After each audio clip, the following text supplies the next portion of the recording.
Okay, a beautiful Saturday afternoon. I am Ron Honduparakada West Nile Pride, West Nile in DNA, Arua City is Big Boy. And of course, in the studios of TTV, viewers out there, we are bringing you the excessive weekend sports. Alongside my colleagues here. This is Uncle P, aka Slim Daddy, Amoto Muwati, the Net Buster, Mwenda is Mwenda, goals always flowing, to give you the latest updates locally and internationally. Over to you, my friend. So amusing. Yes, Kaka Jonan, the Brazilian, well said outside there. Once a player, a team manager. So we are here to give you local and international sports. It's going to be excessive sports, so keep watching.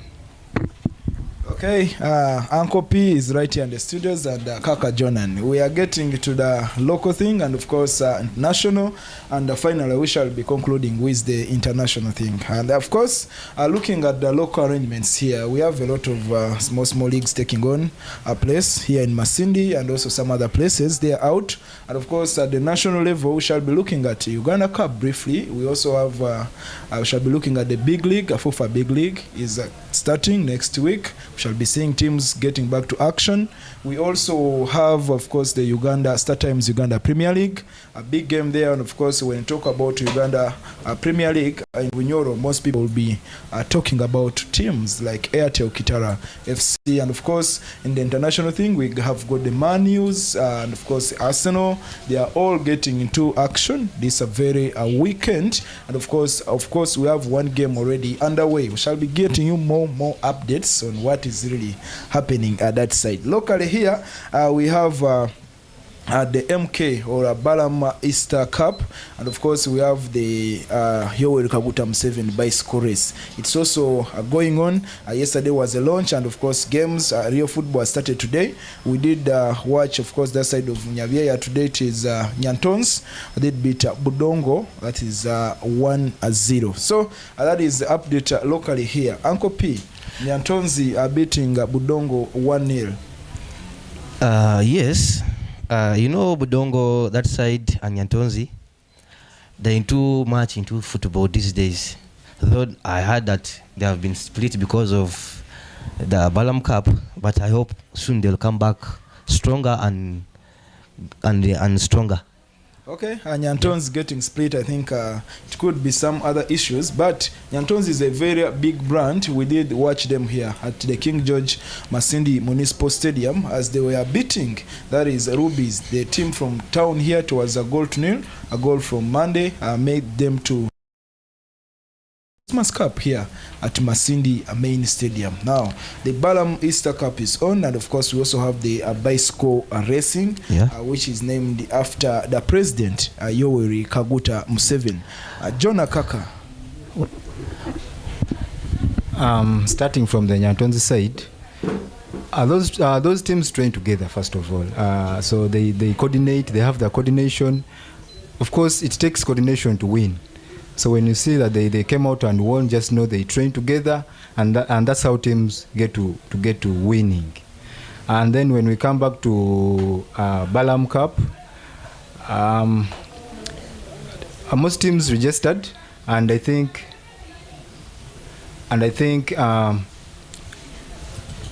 it's gonna be massive.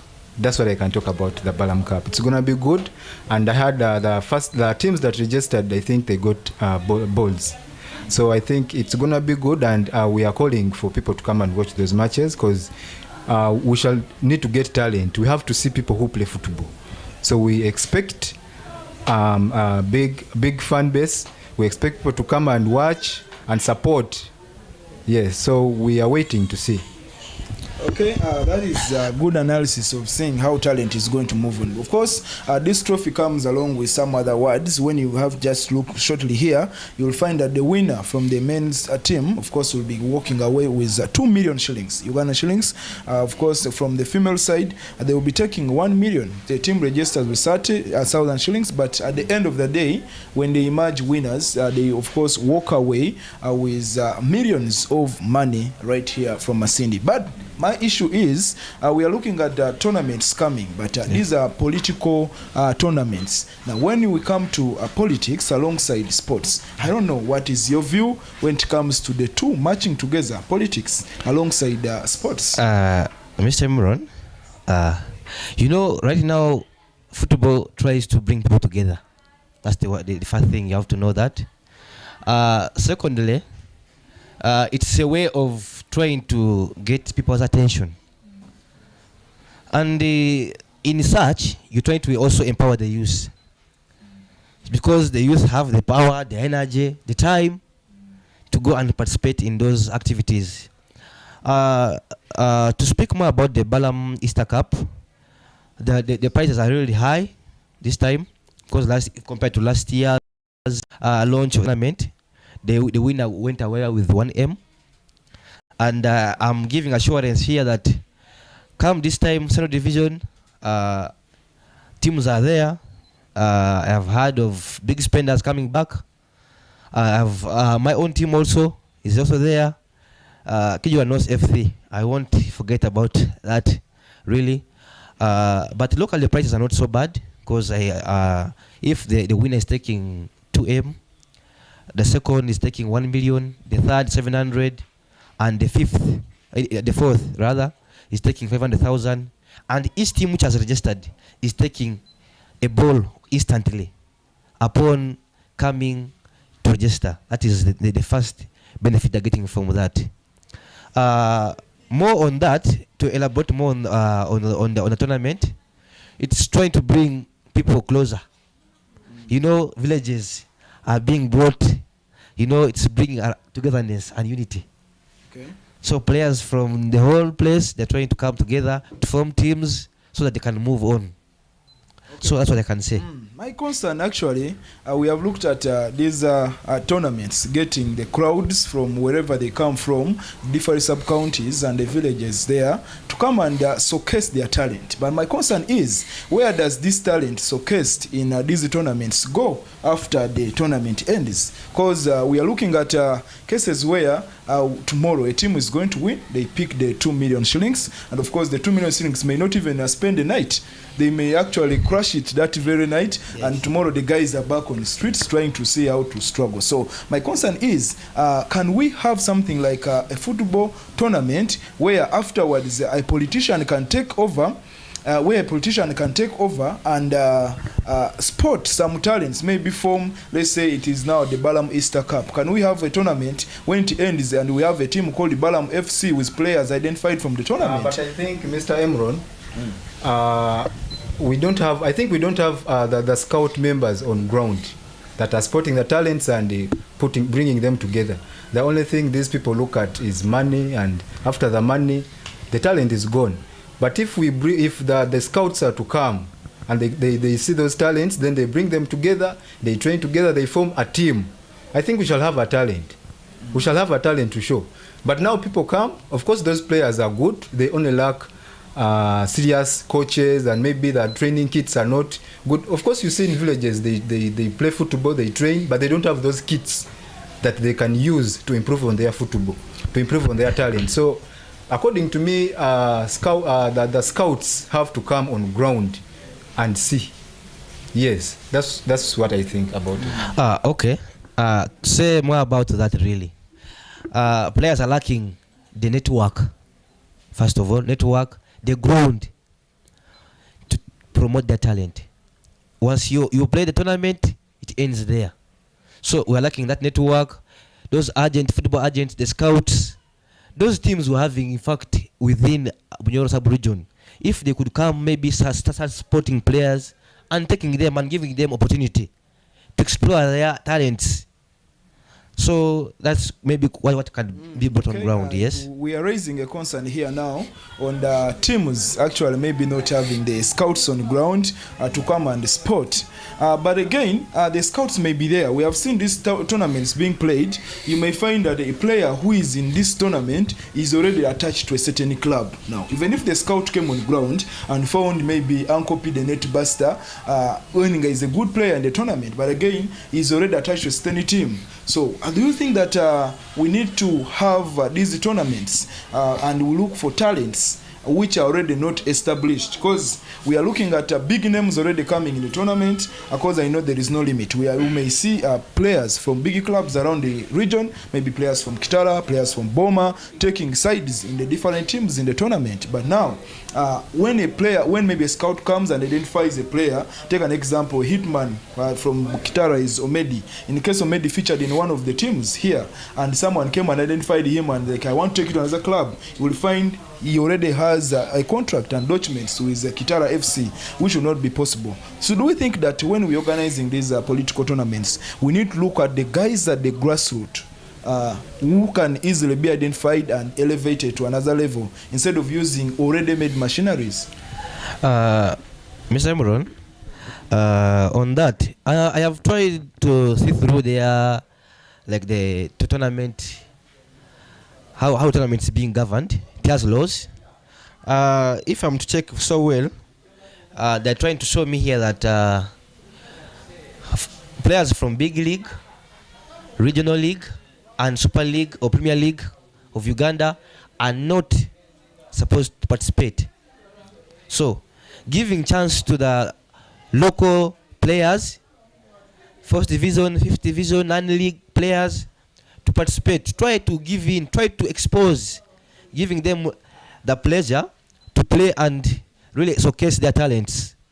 So maybe what we could say, if these politicians could get attached to clubs with scouts, maybe could have a better ground for these talents mushrooming around. But to add on that, according to me, during such campaigns, because it is now a campaign, during such campaigns, those players who have teams already, I think they shouldn't participate in this. They should leave some other young talents to come up. Because now we already know this one. We already know the Omedis. We already know we already know those big names. So according to me, I think they should leave out these young other players to come on board and show talents. And that's how the Omedis also came up, by the way. They started from the grass and now they are in big teams. So according to me, such campaigns, they should leave them to these other. We need to see the other talents coming up, other than seeing the already made talents. Again, we already know what they are going to show us, so we need to see what other teams are showing up. Okay, the Medis have come from the grassroots. We did see here Muruli, who is now currently playing outside. He has featured in Kitara, he has featured in Dav FC before. Muruli was a product of the Chimburu tournament. He was under the Nakasongola team. So he showcased some great talent, and of course, at the end of it all, we saw him at Dav, we saw him at Kitara, at Police FC. Now currently he's outside the country, but doing some good football. But away from football, because the whole thing is not all about football only, we also have the bicycle racing. So we are going to see a lot of guys coming on the board to come and compete for the bicycle racing. Someone will come and participate and of course wins the award, but after that, what comes next? Do we have other bicycle racing arrangements in the country where this person can further take the talent? Or we have seen these other teams outside the country who do bicycle racing. The Sky team is there outside. Can they join? Can they get an opportunity to be part of that? That is something I think the politicians should look at when they're organizing these tournaments. After here, where is that talent? Where can we trace it? Because we are going to say maybe so and so was a product of this tournament, but what did that tournament also add on that person to see that the person really showcases at different levels? Because we are looking at a lot of things here. Football, bicycle racing, there is egg racing. I think guys are going to run with an egg maybe in the on a spoon. That could also be another skill there. We have got some other arrangements in that very one thing. But of course, what do we look at after this tournament ending? Where can we get this people? For example, this is not the first time the tournament was ending. This is not the first time the tournament was is going to be played. Last time it was played, but where are those guys who participated? Where are the winners? Do we have those talents somewhere doing something to add on their talents? Mr. Emron, I think locally we locally look at in a local way. We always look at football than other other games. So we look at football and fail to look at the bicycle racing, the egg racing, all that. But then if it comes to sports, we have to have all those games in hand. So now, I think last year when there was a bicycle race, and it was here in I think it was Boma Grounds here. It was for MTN, I think, something like that. So now we have to, if it was so serious, we would have looked for that talent, for the people who won, and maybe gather them and see how we can formulate. Yes. So we don't have, I think we don't follow up the bicycle race and the other in local way. We focus on football more. So we need to upgrade on that. As we make transfers of bowlers from Uganda, let's say, to outside, we also get good bicycle racers from here to the other countries, just the way we do it in football.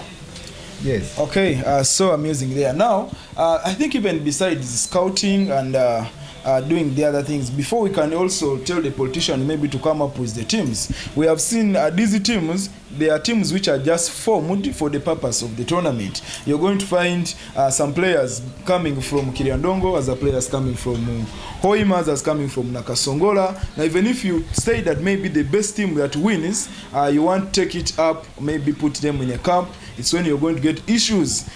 Still this side of Kiriandongo doing some stuff, Hoima, you know, players have always some issues. So before we can even tell the politicians to form teams, can we look at where the players themselves are coming from?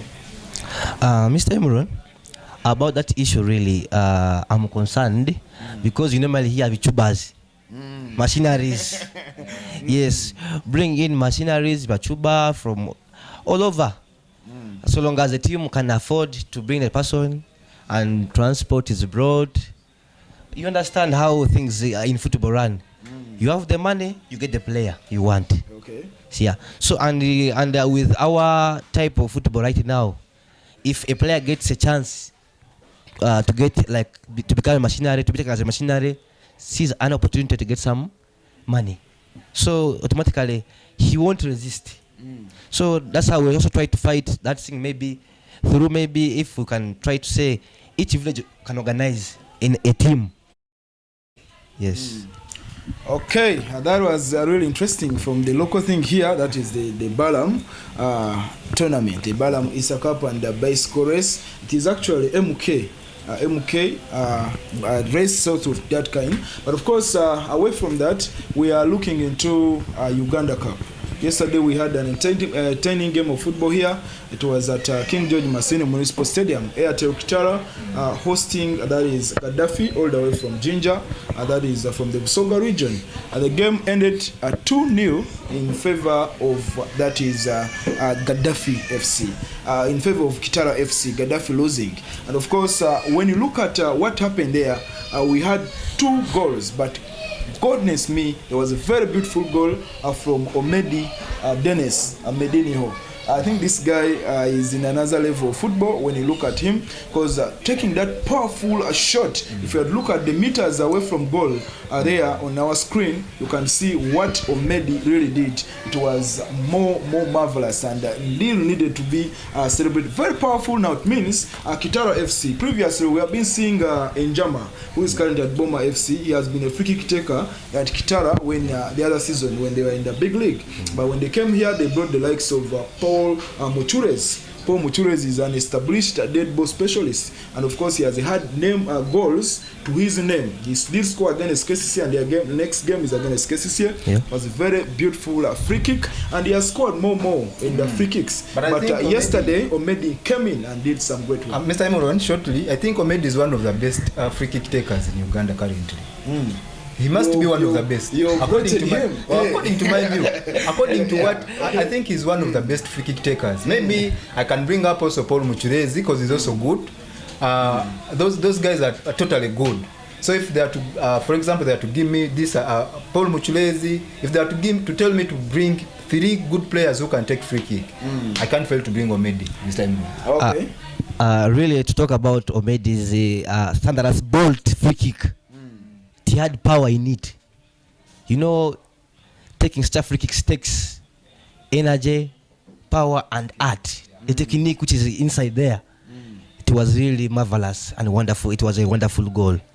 But look, before that free kick came in, the game was quite boring to the fans, as many were saying that the game is a bit boring. But when Coach Brian Senyondo did introduce Zaga Franka to Mwesige, the man himself, with the short passes there, he was fouled, and that is where Omedi came in for the free kick and took a very thunderous strike, which a goalkeeper could not really get, and he went into the back of the net. But now, looking at Uganda Cup generally, we have seen mostly big clubs are losing to smaller clubs. I don't know where the technique could be, but the big clubs are losing to small clubs. When I tried engaging some other people, actually yesterday I was sharing with Deo Kasozi, that is the president Kitara, and he was saying as Kitara, their main target is a quarterfinals. When they reach there, other things will really come up and they follow to see whether they can proceed up to the last level of the tournament.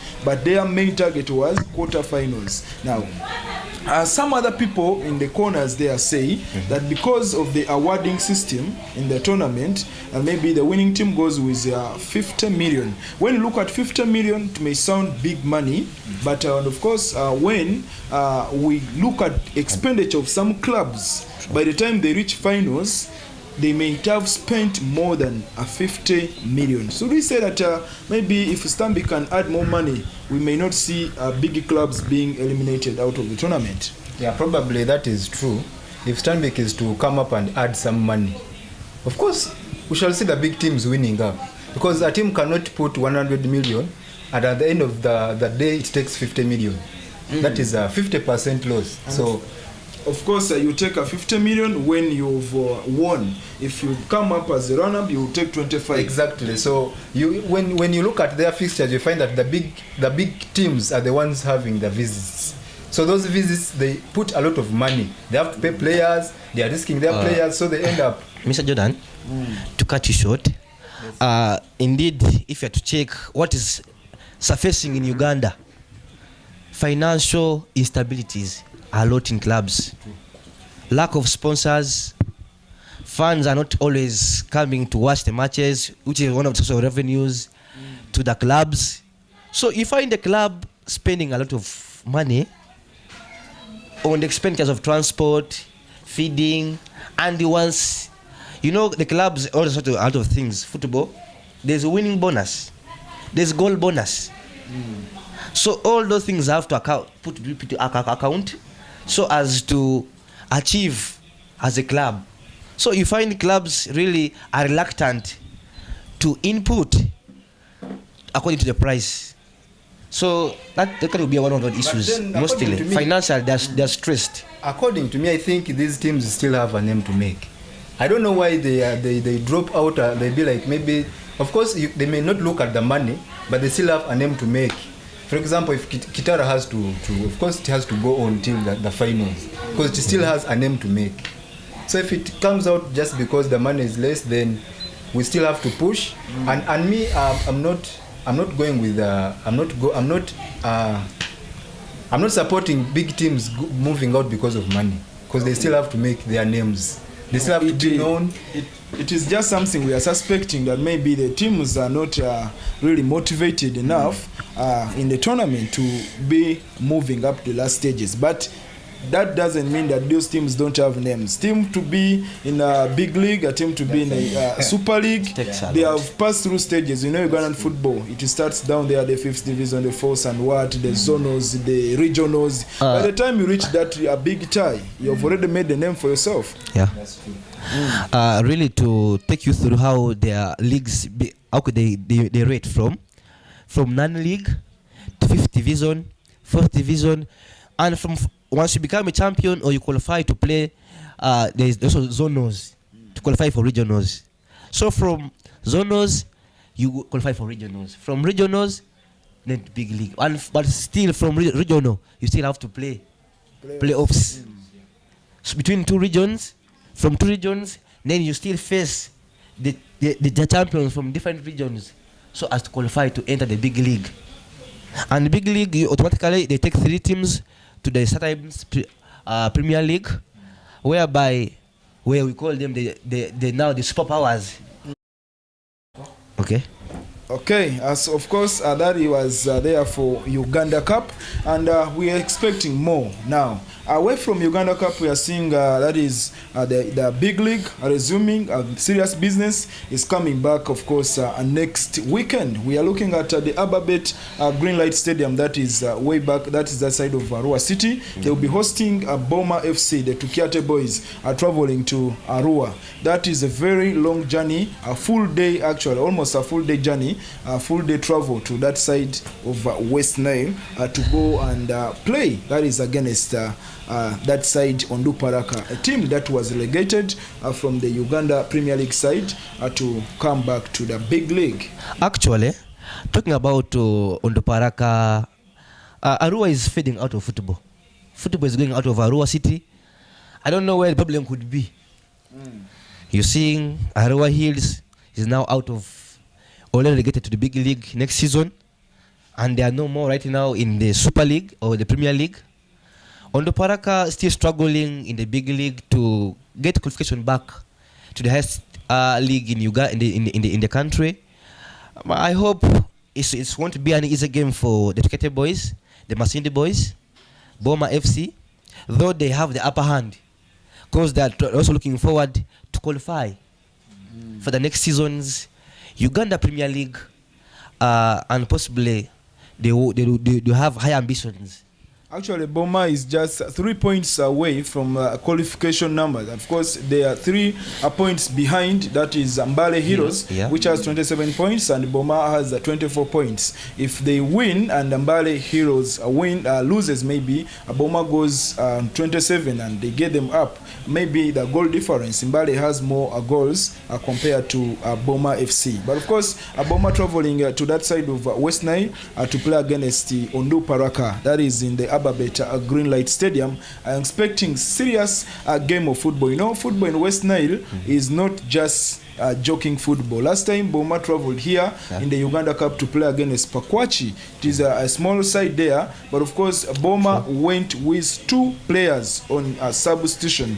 They went with 13 players, 11 starting, and of course 2 coming as substitutes. But when I looked at that lineup, the first thing which came in my mind was Boma may lose the game at that side of Pakwachi. And of course it did happen. Boma lost 1-0, and most of the players actually didn't travel with the team. So when they are going again to the West Nile side, we're expecting another serious game of football, because you know Ababet, it is all about the fan base there, the crowds, the disorganization, the noise there. You can really fail to get what to do. And of course when it comes to West Nile there, the fan base is really great. I want to talk about the fan base. Of course, when it comes to the West Nile, even when they came here, was it Fufa Drum? Yes. You saw how the fans were. So Tukiate boys, the Boma FC, they have to make sure at least they go with the fans. Otherwise, fan base is so important also. Really, to talk about the fan base, the fans are the 12th player we have in football, and they matter a lot. Because first of all, the revenue also comes from them. Apart from sponsors, it takes a lot, and it gives them. And you know, football is so emotional. You understand how those fans can cheer you up, and you end up playing to your capacity. So, not forgetting the game for Police and Lugazi, class of the table, number 1, number 2, at Kavumba Recreation Grounds.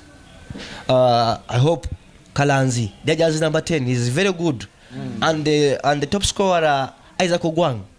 By the way, guys, exceptional. His goals are also wonderful. When you come to Uganda Cup, Lugazi lost to Vipers, and Police won St. George here down in Masindi. So Police still has some business to do in the Uganda Cup, but of course Lugazi is there resting, waiting for them to come and they do serious game. Mr. Emeron, you know, right now there is something now you have to concentrate.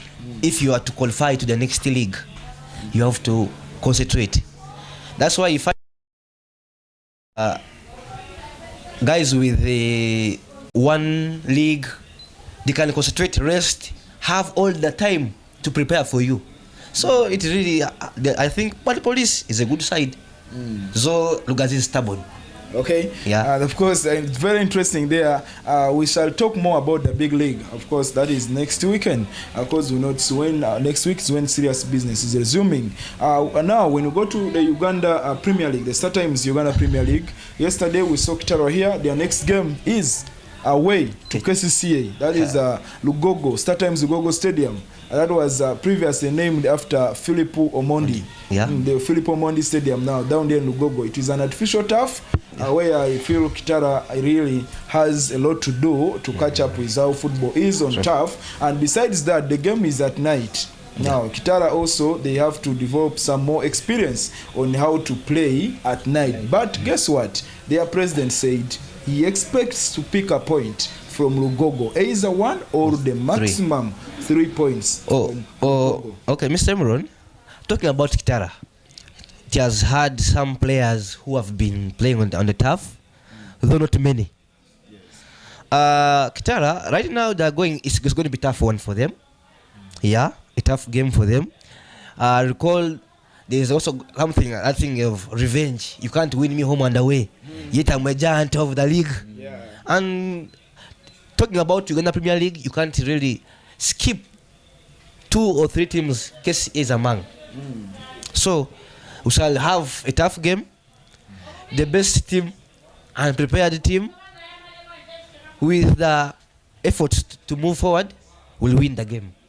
But it'll be a tough one for Kitara. I guess this one. Though they are trying to pursue their glory for the Uganda Premier League trophy, but it's not an easy one. I guess that's a tough one. Really. Lugogo, we are going there. That is next week, and of course, Kitara will be playing against KCCA at 7. We have spoken about players who have played at the turf before. Of course, Kitara has those players. We have the likes of Paul Muchurezi. He has been at Vipers on the turf. He has been at KCCA on the turf. We have Frank Tumwesige Zaga. Also, he has been we have got those guys there who have actually been featuring. Kabona has been on URA. I guess he has got a chance to play against those teams on the turf. We have also got players like Crispus Kusima. He has been at Express. We have got players like Jude Semugabi. Of course, those are players who have been in clubs which have been in the leagues where they have met Vipers and the KCCA before, and also played on the turf. So we're expecting a serious game of football that time. And of course, looking at it, it's a revenge on agenda. KCCA came here, they lost 3 goals to 1 to Kitara FC. Beautiful games, of course, beautiful goals from Paul Muchurezi, their own OB. Of course, there was Omedi, and I think Brian Ahebwa was also on the score sheet that night. And Kitara KCCA had a consolation from Gabriel, the Brazilian. But they're talking about the Brazilian, that guy has footwork down there. He's, you know, if you talk about a Brazilian, he really gave us the real definition with his goal, which is scored late. So it came late. Actually, but guys, it was so good. Actually, guys are like, maybe can we convince him to play for Uganda Cranes since he's already in our league? You know, hey, that can really happen because he's in our league. He can decide to change. Because when you talk about Gabriel and we take him to Brazil, he will not really have any opportunity of featuring for Brazil. Brazil, the national team is not a joking thing to penetrate through. You cannot really come from KCCA and you feature in that national team of Brazil. But here he's doing well.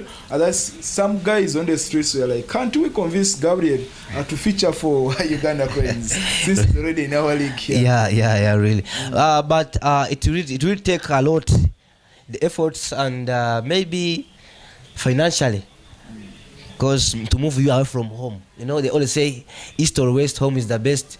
But in footballers, anytime they can change. You can see the likes of Mbampe from Guinea, Cameroon, playing for France. We have check Paul Pogba. We have seen check Embolo playing for Switzerland, yet he's from Cameroon.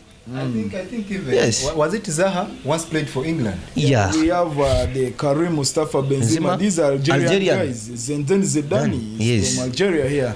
Of course, that is that. When we are talking about that big game. Of course, Gaddafi yesterday was also here. The next game is going to be, of course, and it's going to be a Busoga derby. That is against Busoga. It's a very tight game there also. We're expecting, Coach Felix said he's expecting to win that game. That side in the Busoga. Yeah, the Busoga derby, derbies are always difficult and not easy. Unpredictable. Very unpredictable. So there's always a lot of drama, a lot of crying, and the chaos. The rivalry is always too high. Like I win you, like I'm more than you, all that. So we really suspect a lot. One thing I like about Kitara coach is the guy is always confident about what he says. He's always confident, and in most cases he brings out the results that he promises people. So back when he said he's going to go to KCC and gets a win, I really think he has been doing that. Okay, but diving too deep into Kitara FC, seriously, Kitara has been having a problem. So the coach is good. So the first leg were not so much impressive because why? There was no having the first 11. They were like on and off. This time he brings Carbon, last time he benches him, but this time I've tried to like his tactics. He has changed them as according to the league also moving on. No, right now the league has gained momentum. And actually yesterday he did mention that everyone at Kitara is a starter. So there's no need of saying that's why yesterday he came into a game without Zaga. He came into a game without Muchurezi. Came into Carbon was on bench. Brian Ahebwa. The injured giant is called who? Nyakojo. Benjamin Nyakojo. Nyakojo actually after the KCCA game, Nyakojo is going to feature in the next fixture that will be against Wakiso Giants. He was yesterday actually there, and he looks to be now getting more better. So we're expecting Nyakojo. Yeah, he started training I think 2 weeks back. Yeah, so I heard he was back. Yeah, he's going to be featured. So it will be a very big defensive boost and maybe possibly title hopes for Kitara. Yeah, because right now if you see that campaign, their campaign is not about the trophy. Their target is supposed to, the president said, said, he wants to be among the top 4 or 5 teams in the league right now. The trophy, and which I'm hoping with the matches how they are going really I expect them to be among the top 4 if all goes well. Football is funny. You may lose the next 5 games. Check how teams have been deteriorating. Or he might win the next 5 games and things get better to his side. Yeah. So beginning from So beginning from this, we'll start judging him from this game of KCCA game. Will give us the limelight to move on. Okay, that was very amusing there about Kitara FC. And the other games also, the other teams will also be featuring. But of course, we shall be waiting to see how best that moves on. Away from the Uganda Premier League, we shall also be getting into details when time allows us another time. Yeah. Of course, we are crossing over to the leagues that most of the people like following. We are starting with the Premier League, the English Premier League. Liverpool already has a goal against Brentford. Of course, Liverpool is away and they already have a goal against Brentford. And of course, that goal came in the 35th minute. The game is on. Then half time, still moving on. It's not yet ended, but half time is on. So they're already leading by a goal to nil. Liverpool, they want to keep their title hopes alive until the last minute. By the way, we're talking about the title race.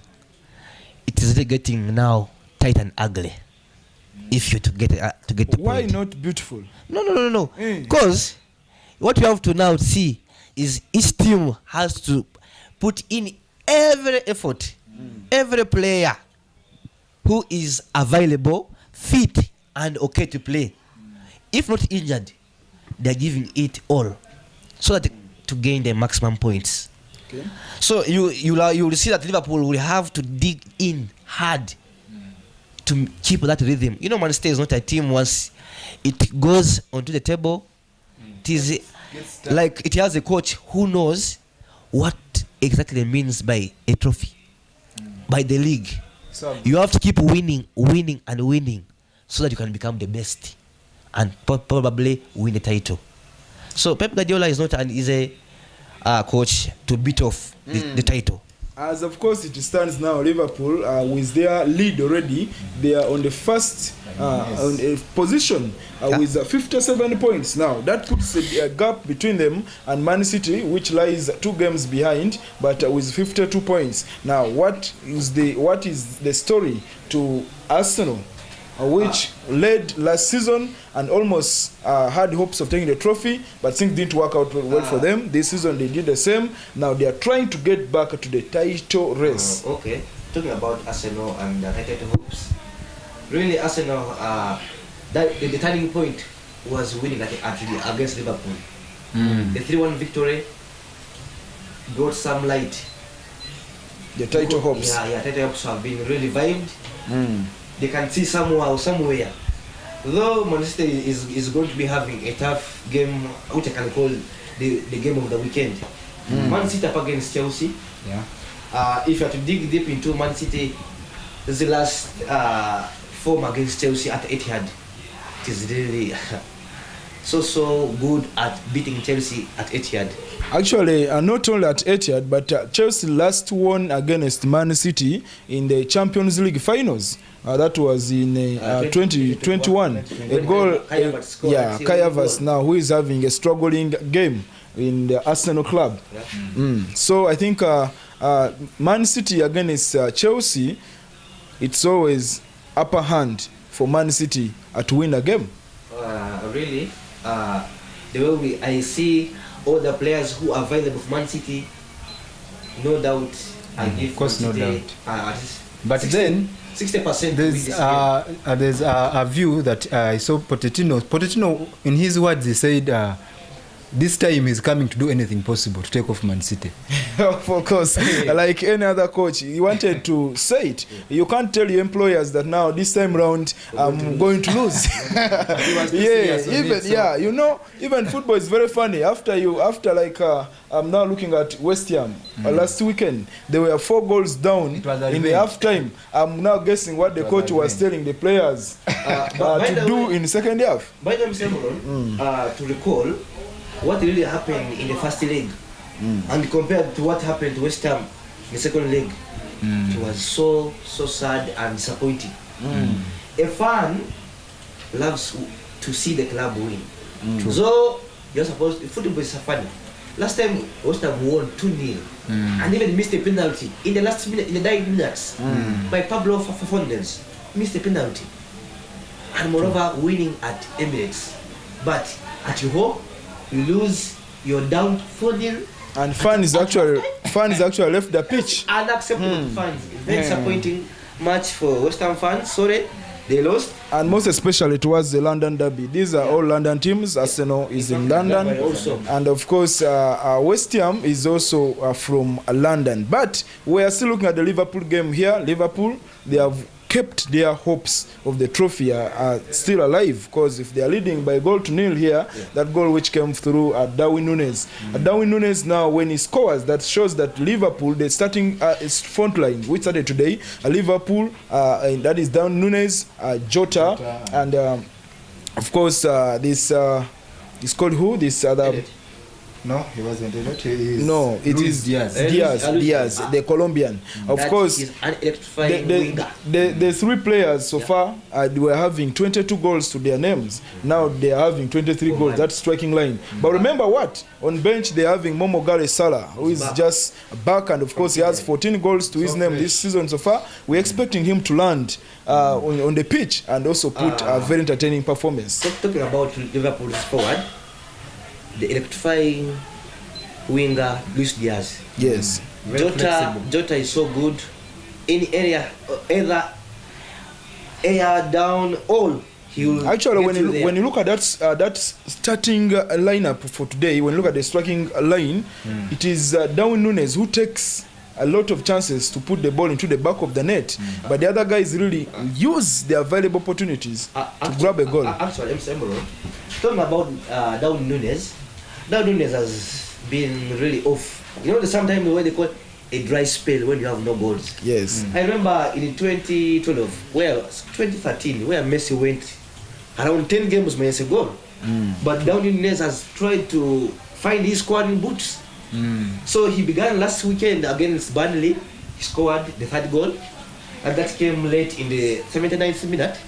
So if he has scored today, it means he's now regaining his momentum. Yeah. And I hope he's going to score more goals and give Liverpool all possibly the win today. Okay, we're expecting Liverpool to grab that win, and of course, our coach Jurgen Klopp, of course, the German international, already announced that he will be leaving the club at the end of the season. Maybe he wants to move away with that trophy. Away from that game, we are seeing a lot of games coming at exactly 6 p.m. We are seeing at the Turf Moor Stadium, Burnley will be hosting Arsenal, which also has to go and prove themselves a tough that side at the Turf Moor Stadium. We're having Fulham at the Craven Cottage. Will be hosting, that is Aston Villa. Aston Villa after losing to Manchester United. Home and away. Aston Villa. They still want to be in the Champions League or in the top 4 positions. Aston Villa. Talking about the Premier League and the Aston Villa right now. Premier League, by the way, they have been got at the 5th spot to the Champions League. So from next season we shall be seeing 5 teams from Premier League. Top 5 now. It won't be top 4. It will be top 5. If going by game, I'm seeing Burnley and Arsenal. It won't be so much hard for Arsenal to really crack these guys down of Burnley. I'm seeing Saka on form. I'm seeing Big Declan Rice in the heart of the midfield, really so good, and Kai Havertz making it happen. Okay. Though he struggled to fit in, but he's so skillful and talented. So you have to give him the credit right now, whereby he's not scoring the goals, but at least he's fitting the team. The creation. You know, being a playmaker is not easy. So Odegaard is trying to also do that role of being the playmaker. Their skipper, Martin Odegaard, is also good. Actually, their combination with the Declan Rice is so good. Good. I think we just need to give it to Declan Rice that he is that outstanding player who came and fit in the club. You saw the goal he scored last time. It was reminding me the years of post-calls, the Mike Carricks, the Mike Sheehan, the likes of Steve George Gerrard, the likes of Frank James Lampard, those guys, Dave Beckham. You can mention them all. Those guys who could take those strikes. And of course, we are seeing at the St. James Park, Newcastle will be hosting, that is Bournemouth. Then of course Nottingham Forest at the City Ground Stadium will be hosting, of course, that is West Ham. Tottenham Spurs at the Tottenham Spurs Stadium are coming into this game against Wolverhampton. It's a very tricky one. Then big game, big fixture of tonight is Manchester City at the Etihad Stadium playing against Chelsea. Talking about that match, all Manchester players are fit. True. There's no one in doubt. Haaland, Erling Braut Haaland, Kevin De Bruyne, Julian Alvarez, Phil Foden. We are having Rodri around. Jack Grealish. Yes. Jeremy Doku. Bernardo Silva. That guy. I don't know if he gets tired really. Box to box player. Okay. He's a really good player, box to box. I can never doubt. But last time when these two teams met, it was a 4-4, a draw. A very tricky one. A team would lead. This one equalizes because we saw Haaland coming with 2 goals, a penalty, and of course equalized by Raheem, that Thiago Silva with a beautiful header. We again saw Man City taking the lead. We saw Chelsea taking the lead. So at the end of the day, it came out as 4-4. But of course, credit that day was going to Raheem Sterling. Raheem Sterling put in a very outstanding performance. Actually, I talked about that match. Manchester lost because, in fact, he lost the game in the 90 minutes. Whereby Armando Broja was fouled by Kyle Walker in the box. It was really absurd, but it was defense weakness at that time, really. They lost because it was 4-3 already. And it was really coming to an end, and suddenly it happened, and that's football. Okay. Anytime a goal can And by the way, I was so happy that my guy scored, Jackson. He rarely scores goals. He's a striker, but he rarely scores goals. So I was so happy that he scored in that game, and maybe I expect him to do the same this time. Okay, Jackson. By the way, when I look at a club called Chelsea, I try to identify someone called a striker in that club, and to me, I really find that really Chelsea has something. Maybe some people who could be looking like strikers. It's not strikers. They could be. Maybe to take you into Chelsea, really. Chelsea, I don't know where the problem is. The expenditure on transfers has been really too much. But the results, once any one of the team invests, always wants results. So you check the coach, you have all the materials you want, you have Concedo. What is Concedo? One of the best midfielders. Enzo Fernandez. By the way, he was a good guy at Man City. Palma. Although Palma is still developing, but you can proven Enzo Fernandez with the champions, with the World Cup winner there. There was a medalist with Argentina. Nkuku was a good guy. Maybe we could say Nkuku has been on bench due to injury, but he's back, but also not still proving. There is Modric. They're not overusing Nkuku, but Nkuku he was the main man, if you recall, last season at RB Leipzig. Yeah. Everything was about Nkuku. Nkuku, up and down. When you get the Nkuku of Bundesliga, when it comes to Premier League, it's a tricky one. Bundesliga actually is not a tricky league, because you can see clubs like Bayern Munich have taken this trophy back to back around 8 times, 6 times back to back. That shows that there is no serious competition. Just like in yes. Now, if you have to check right now, French League 1, it is PSG dominating. You go to and right now already 50 points. You go to Italian Serie A. Is having 39 points. That is blessed. Almost 11 points. Monaco is 38. And which type of competition is it? We need to say something tight. Like in La Liga right now, you see Girona is upcoming. He has put it on Madrid. But 5 points is all it lost. Like what disapproves them is Champions League. When the farmer league that you talked about, when they come to Champions League, that's when you realize that it is a farmer league. Because now recently Bayern lost 1-0. So how comes at Germany is so good, and when it comes here, meaning it is a low league? Yes, Mr. Kaka talk about Bayern losing in Champions League.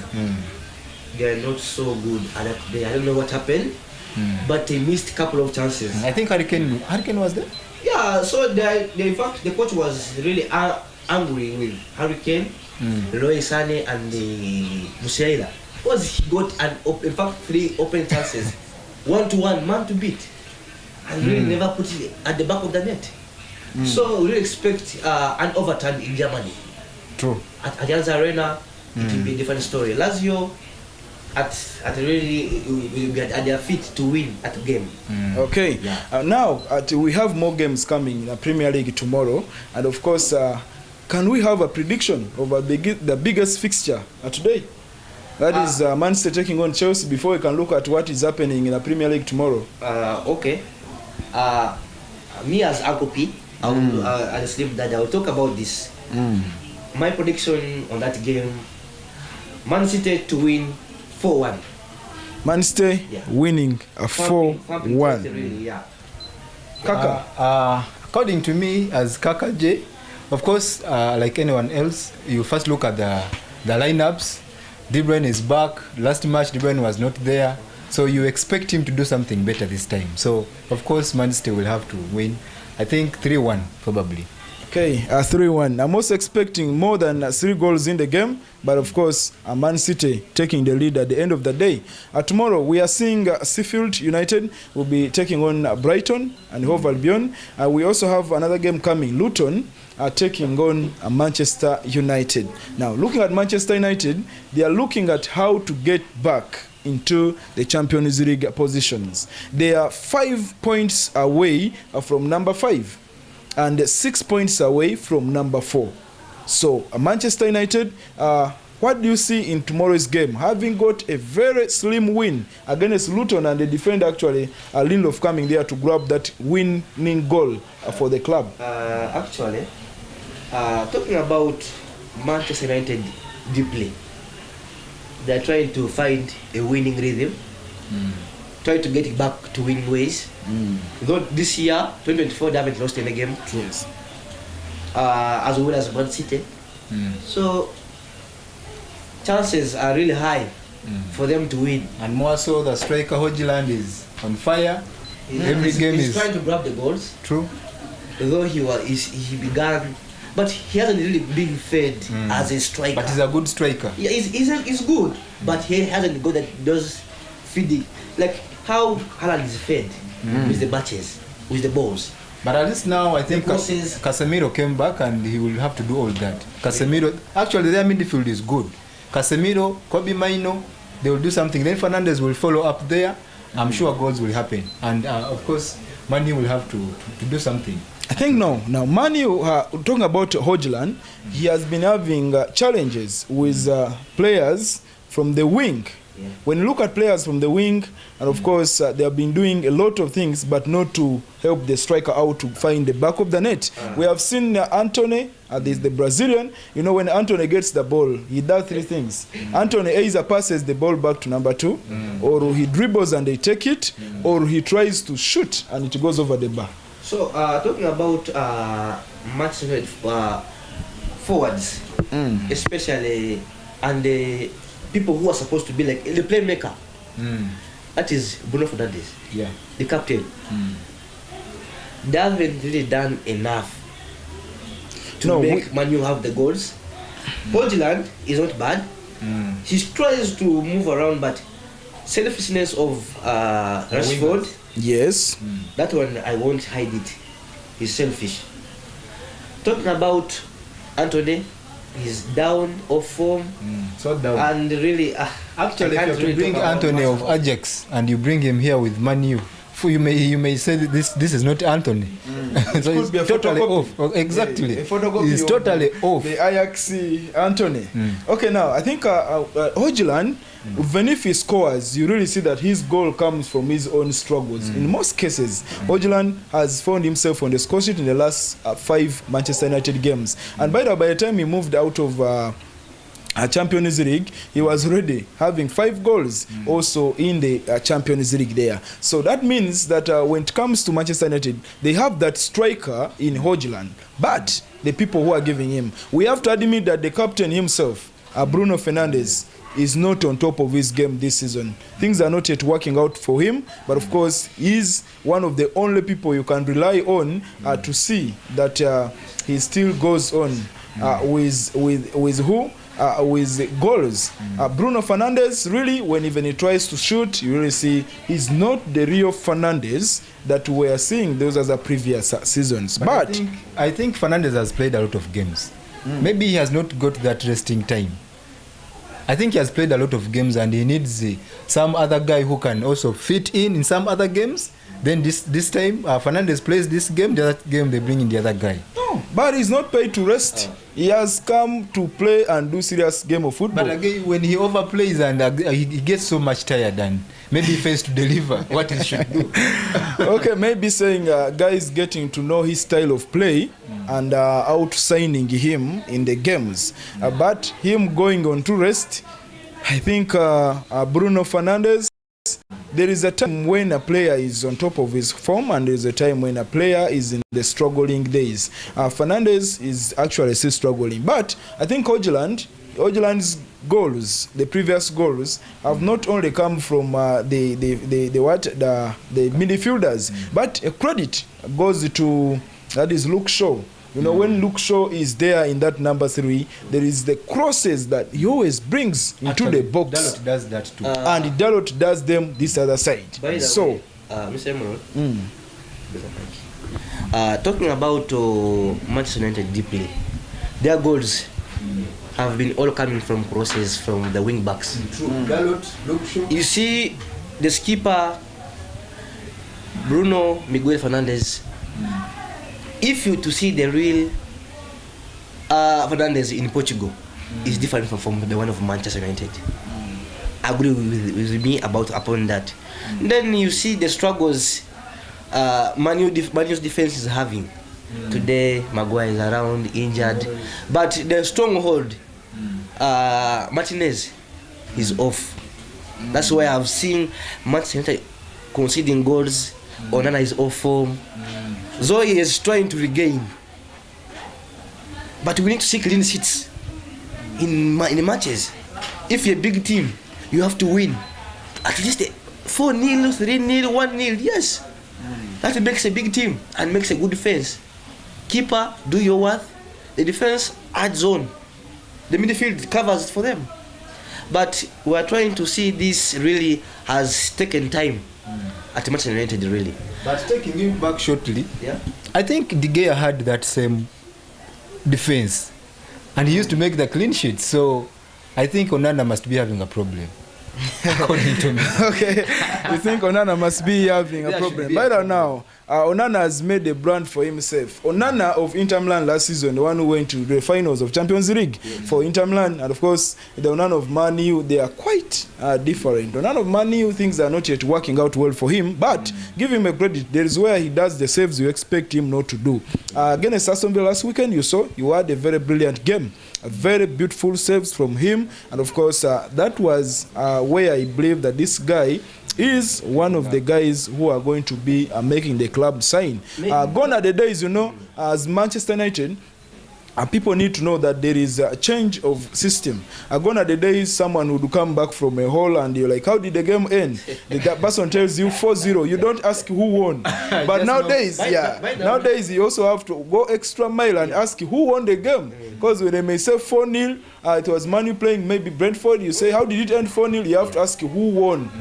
But gone those days of 2007, 2005, 2006, you would say, how did the game end? 4-0. You just ask For who example, scored. Man U is playing Burnley. They ask how was the game? It was 4-0. Just know Man U won the game. But nowadays, when you hear 4-0, you also have to ask who won. Yeah. So, Talking about really football in Manchester United, really, it has really calmed down. And this time whereby we are now like sometimes we're on knees for a match to end, you can imagine.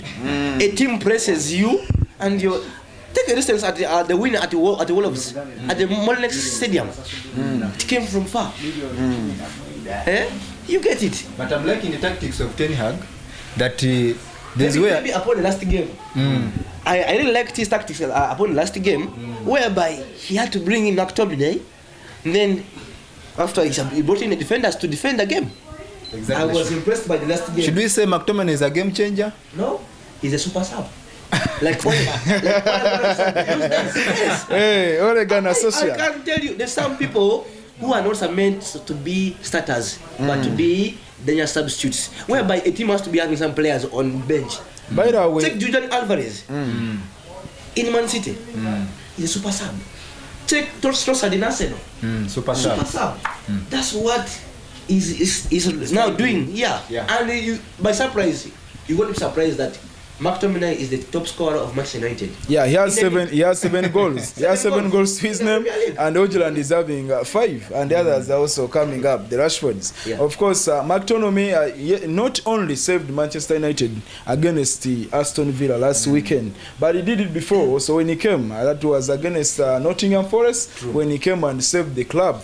But history repeats itself. Those goals don't come from anywhere. It is the Fergie time. You don't celebrate before the last whistle against Manchester United. I can give an example. The Brentford match. In the really added minutes, Yes. Stoke McTominay came from bench.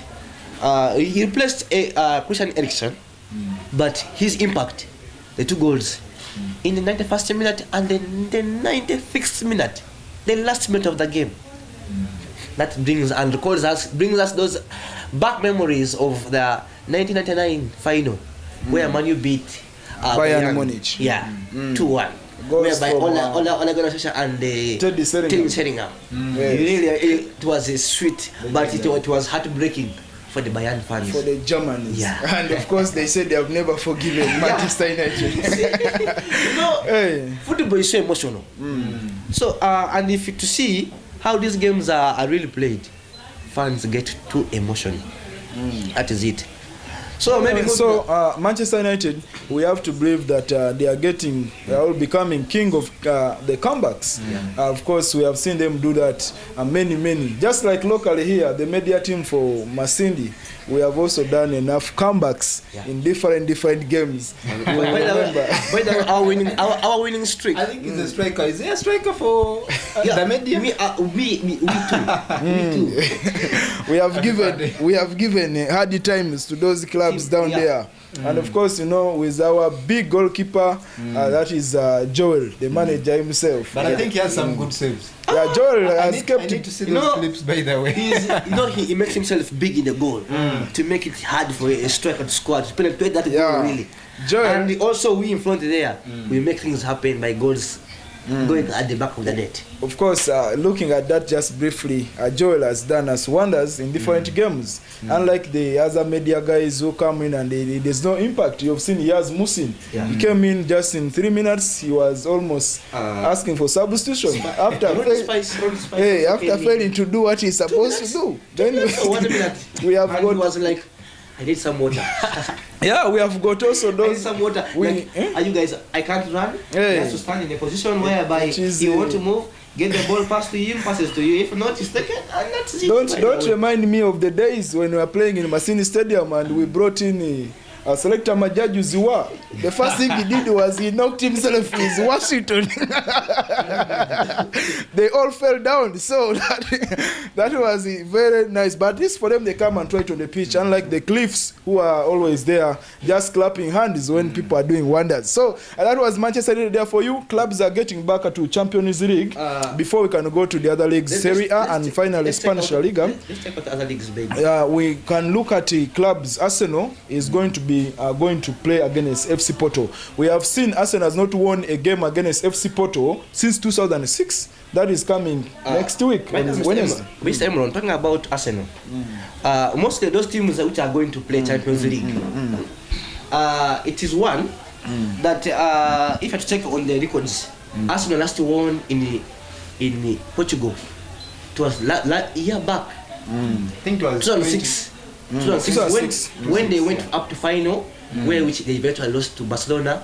If you remember Ronaldinho. Because 2006 when they made a draw of 0-0 in there, and that's of course Arsenal beat them 2-0. But now looking at Arsenal FC Porto, of course the game coming next week, we're expecting Arsenal is in the last 16. They need to proceed to the quarterfinals, and of course we know by all means Arsenal is a team that really wants to take a trophy which has the UEFA logo somewhere. I expect them to play some football today, but looking at the FC Porto game as a tight challenge coming, since they have not won against them in Portugal since 2006. We have seen Arsenal winning at home and FC Porto winning the other side in Portugal. Actually, talking about Arsenal and other teams coming up shortly for Champions League come next week, you check that Arsenal has to not overuse that energy, to keep some energy for the Champions League upcoming. Because they are traveling to Portugal.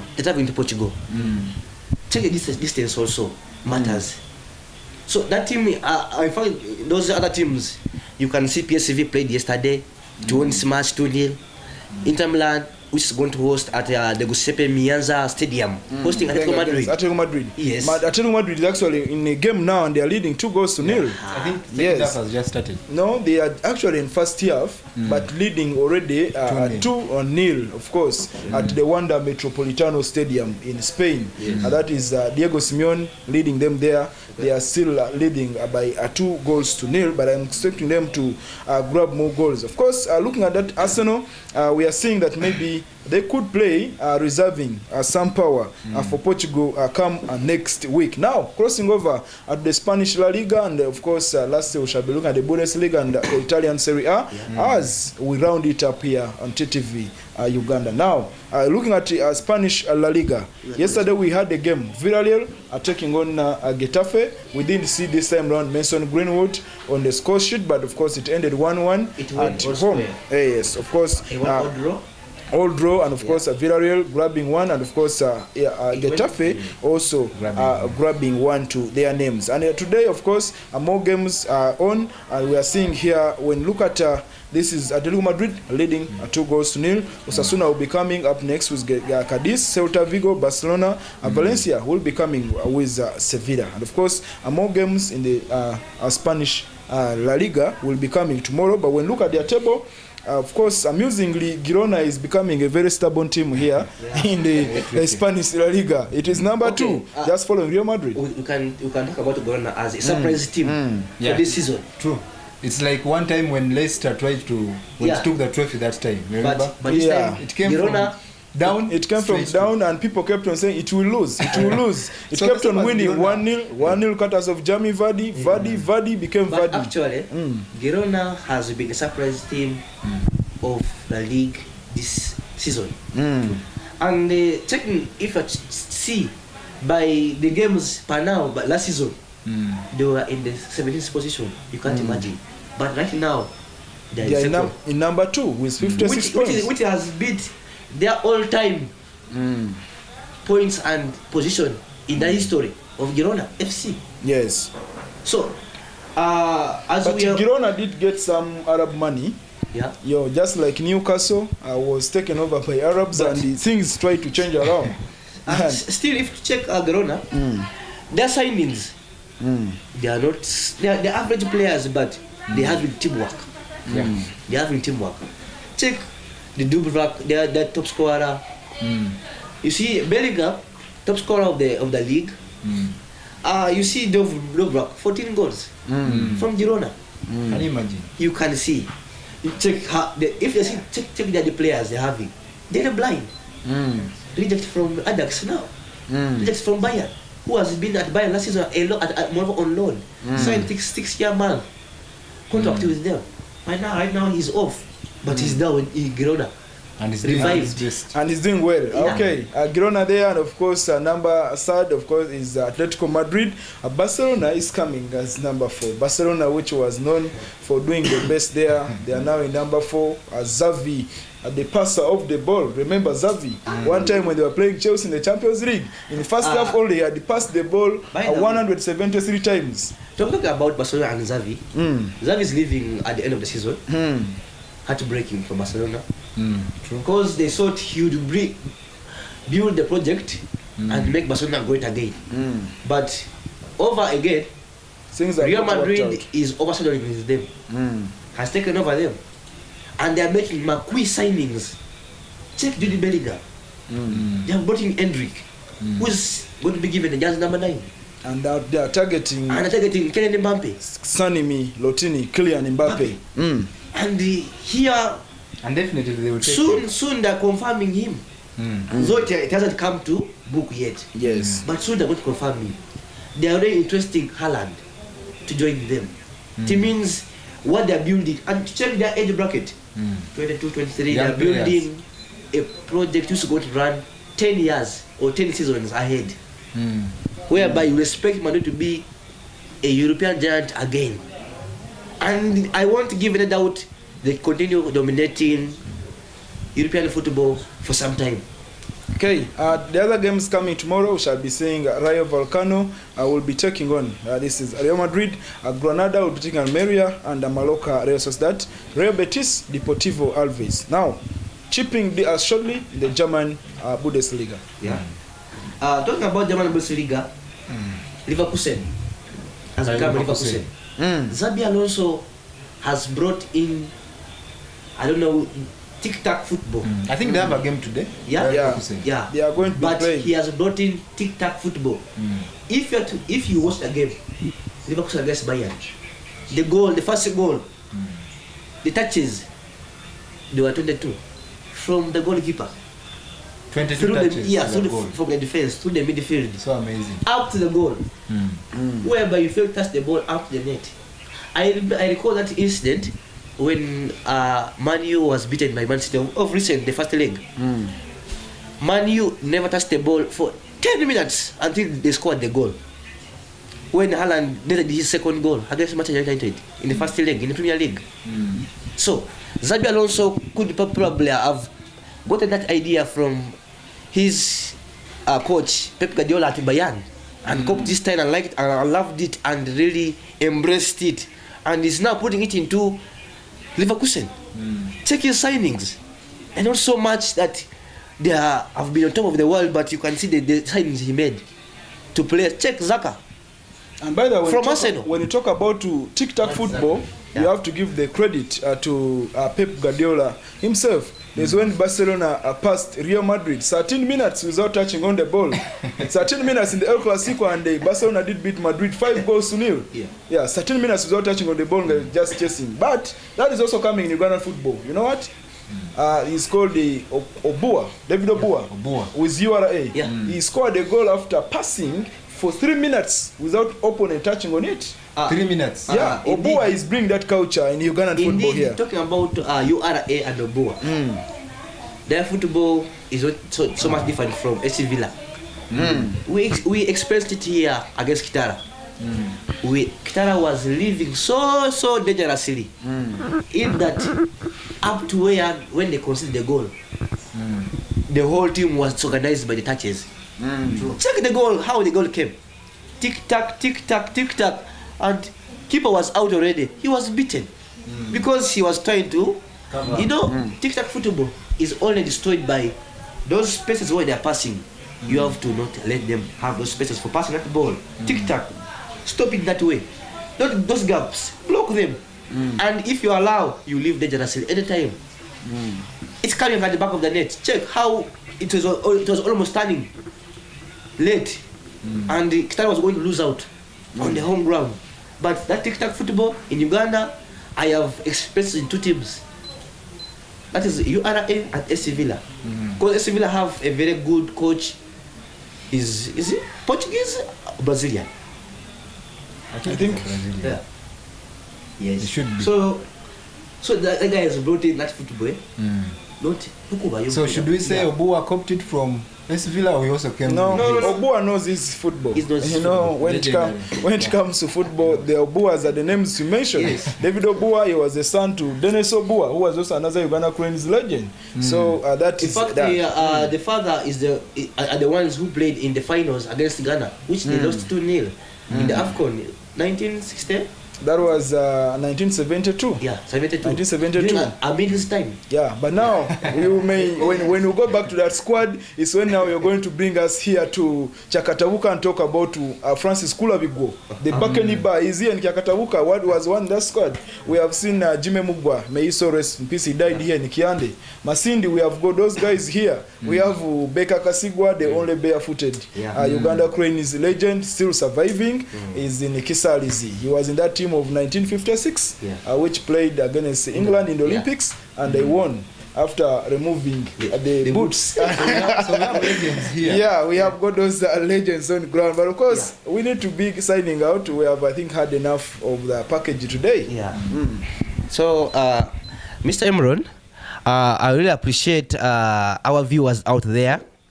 This is coming from Uncle P, aka the Slim Daddy, Omobwati, the Netbuster.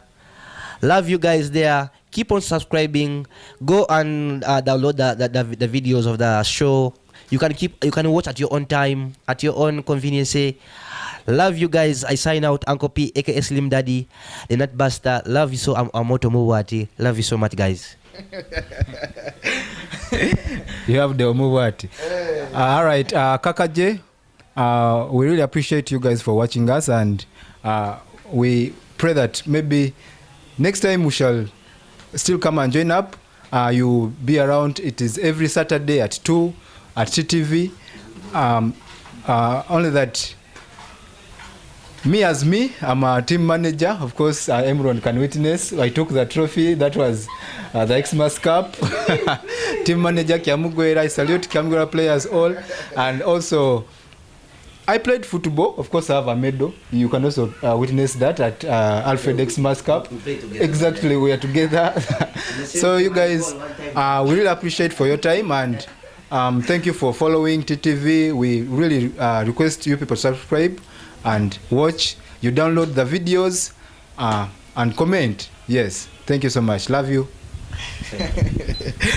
Of course, you've heard a lot from my guys here, Uncle P, the Slim Daddy, and alongside Jonan Kaka. I don't really want to go into where they play the football from, where they got the medals from. Tell him, we played that Zion Stars. I'm still an active player. Yeah. Now you see, you guys already signed out. When we talk about playing professional football, we are talking about football being paid. When you talk about medals, we are looking at the medals awarded at some other level. Next time I'm coming with my medals. Okay.